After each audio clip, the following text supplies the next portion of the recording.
আসসালামু আলাইকুম, কেমন আছেন সবাই? আশা করি আল্লাহর রহমতে ভালো আছেন। আলহামদুলিল্লাহ আমিও ভালো আছি। সবাইকে আমার চ্যানেলে স্বাগতম। আজকে আমি আপনাদের সঙ্গে শেয়ার করব কিচেন অ্যাপ্রন বানানো। তো কিচেন অ্যাপ্রন বানানোর জন্য এখানে আমি কাপড় 2 ভাঁজ করে নিয়েছি, যেরকম করে ভাঁজটি নিয়েছি। আর এখানে 2 ভাঁজ কাপড়ই আছে।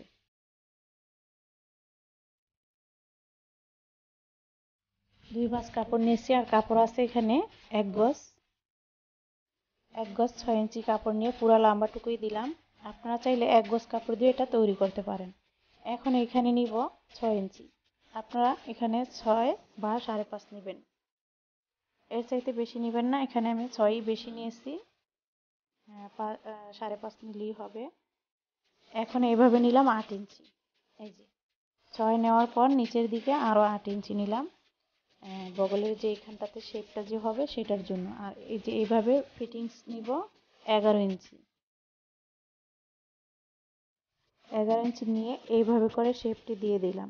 11 ইঞ্চির সাথে এইভাবে শেপটি দিয়ে দাগটি মিলিয়ে নিলাম। ঠিক আছে, এখন আমি এইভাবে রাউন্ড করে দিব একটু, কারণ নিচের দিকে একটু ঘের রাখবো।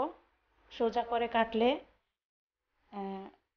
যেহেতু আমরা কিচেনে ব্যবহার করব, যাতে আমাদের জামা কাপড় নষ্ট না হয় তেল ছিটে বা হলুদ ছিটে, এই কারণে তো আমরা ঘের একটু বেশি দিব, যাতে আমাদের পোশাকটা নিরাপদে থাকে এই কারণে।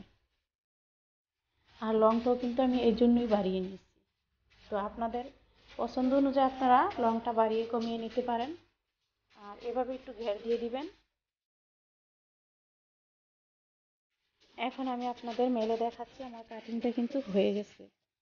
এটা হবে গলাতে, ফিতাটা সেলাই করব।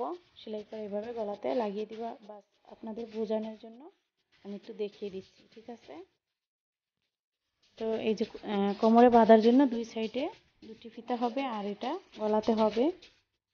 আর এখানে এরকম ভাঁজ করে সেলাইটি দিব। এই যে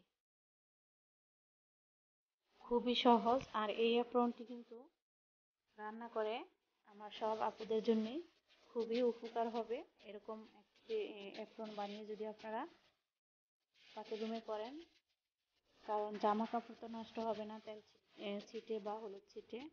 আবার গরম কোনো কিছু ছিটে আসলেও কিন্তু এটার উপর দিয়ে যাবে, শরীরের কোনো ক্ষতি হবে না।